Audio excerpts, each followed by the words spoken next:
I want to greet you this morning, and I want to thank God for you because I believe you are special and you are blessed this morning. As I want to share with you, I want to share with you concerning divine exchange. If I may tempt you, actually, the reason why I'm talking, if I may tempt you, you will come to understand. A story is told of Abraham in chapter 22 of Genesis.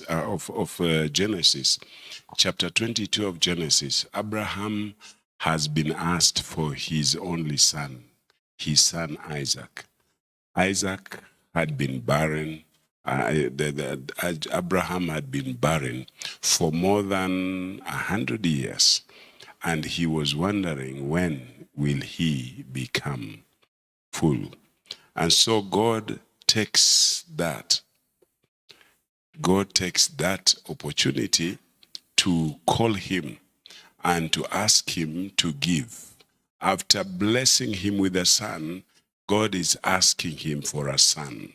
And so Abraham, a man of faith, takes the son and goes to Mount Moriah, which is nowadays Mount Golgotha, to offer Isaac. And in his going, you see that there was going to be a divine exchange. Why am I calling it divine exchange? Abraham, the temptation to resist the offering was there. The temptation to not allow anybody to touch the son because he was the only son and he was praying for a son was there. But God did something. God blessed him. God granted him the mercy or the ability to give, the grace to release Isaac. And so as he was going up the hill, something happened. Isaac asked, "Where is a sacrifice? Because I can see the wood, the fire and everything." But Abraham saying, "My son, God will provide himself the lamb for the burnt offering." God will provide himself.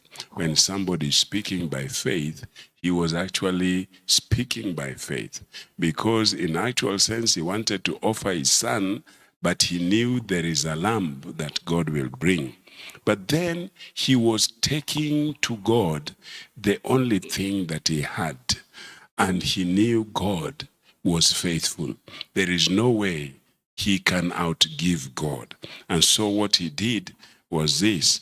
And Abraham called the name of the place because the Lord provided.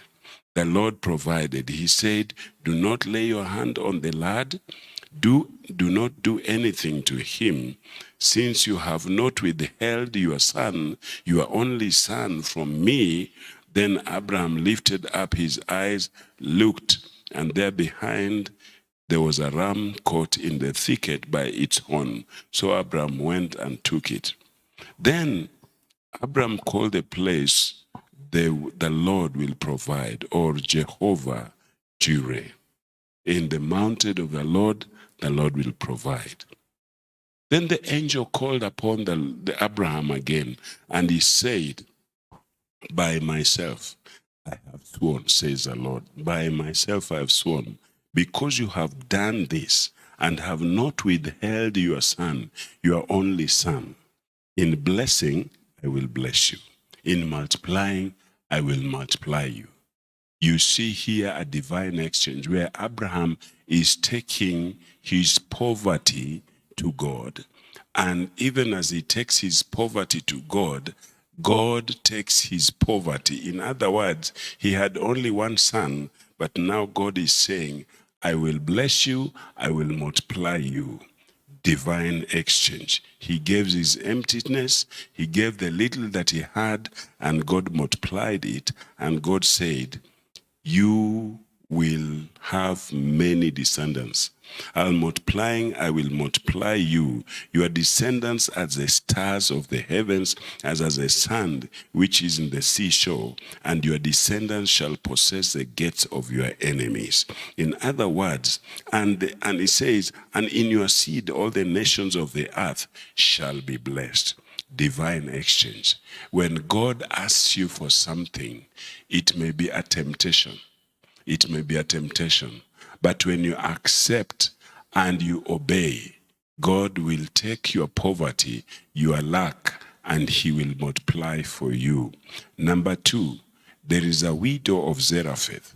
A widow of Zarephath who had gone to fetch for wood in order to cook their last meal so that they may die in the famine that Elijah had declared. But then when Elijah gave her a command to give him something to eat, the widow said they had the last meal. But when she obeyed and gave Elijah their last meal, her and her son, there was a divine exchange. Because from that day on, there was no lack in that home. There was provision, and that provision was a blessing to the widow of Zarephath. I want to say this. May God help you to have the grace to give what you have, so that God may give you his riches. There is a divine exchange. Peter gave Jesus an empty boat, and Jesus gave him back a boat full of fish.